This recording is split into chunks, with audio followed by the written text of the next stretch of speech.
Good morning, everyone. Dr. Victoria Scarbo here, speaking to you from the Seeds of Transformation Healing Center in Wareham, Massachusetts.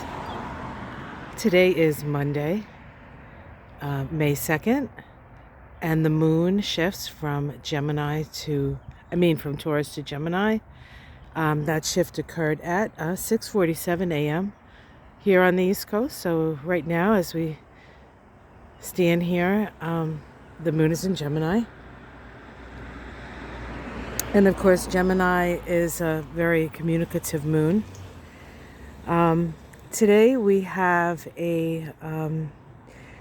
some aspects to, let's see, what do we have here? The moon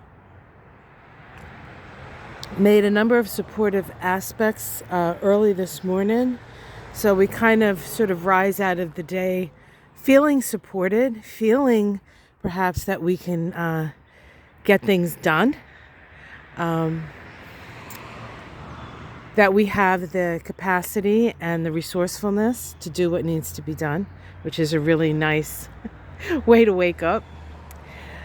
We also have the last aspect of the moon before it shifts into Gemini is a sextile to Venus, and that sextile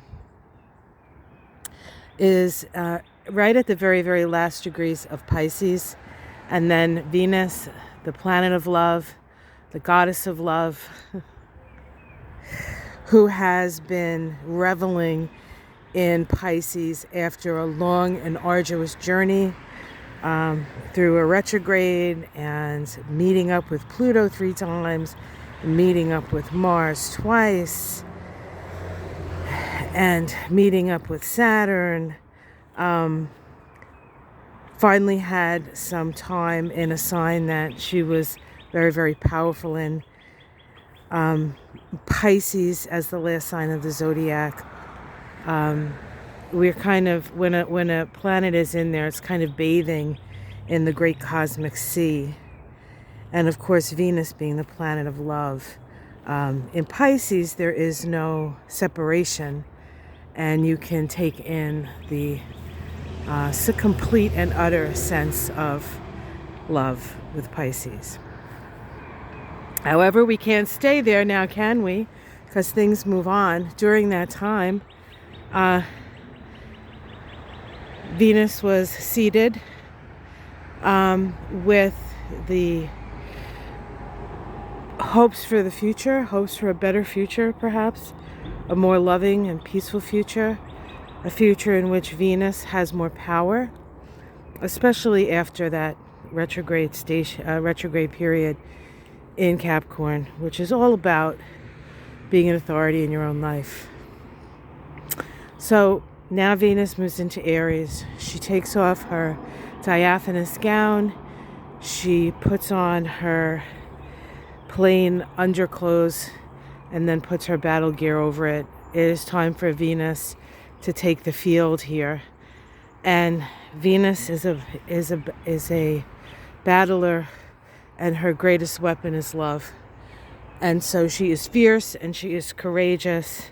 She's a little out of her element in Aries, but it's not going to stop her from loving who she wants and getting things done that need to get done, to remind us that we need one another.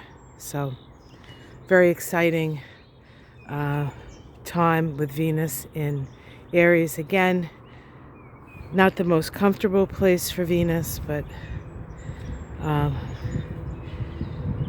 definitely Venus is on her journey towards empowerment, to doing things differently,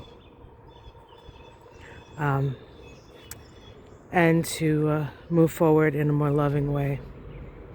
All right, guys, that's what's happening today. Let's take a look and see what's blooming. If anything new is blooming. Okay, some of the daffodils are now passing. Even some of these tulips that have been up for a while they're a little bit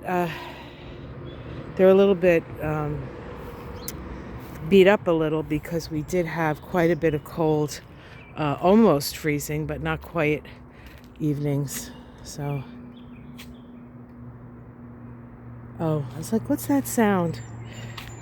There's the sound. There's that giant squirrel on my little feeder. Hey, good buddy.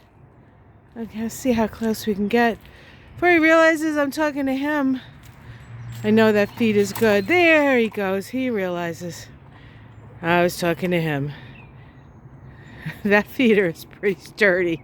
That's one big ass squirrel. Woo, we have some peonies coming up here. Of course, you wouldn't know that because you can't really tell by looking at the thing here, but that's some peonies. That one is yellow, I believe. We can see these are starting to flower out. Those will be beautiful. And so far, that's what I see. A couple more tulips over here. This little purple one. These purple tulips here, kind of sweet. And our beautiful, oh, we got a tulip back here. Our beautiful bleeding heart in honor of our puppies that we miss every day. There we go. Beautiful, lovely, getting big, huh? And then there's a tulip back here, I think, that you can't see because the bleeding heart is so big. There we go. All right, well, have yourself a wonderful day. So Venus is ready to take on the world, folks, and the world will not be the same. All right, guys, have a wonderful day. Like, subscribe, check out my Astrology and Kabbalah of May. I tried not to keep it too long, but I think there's a lot of good information. This first week of May is pretty powerful and a lot of things happening. So check that out if you haven't already. Okay, guys, much love, everyone. Namaste.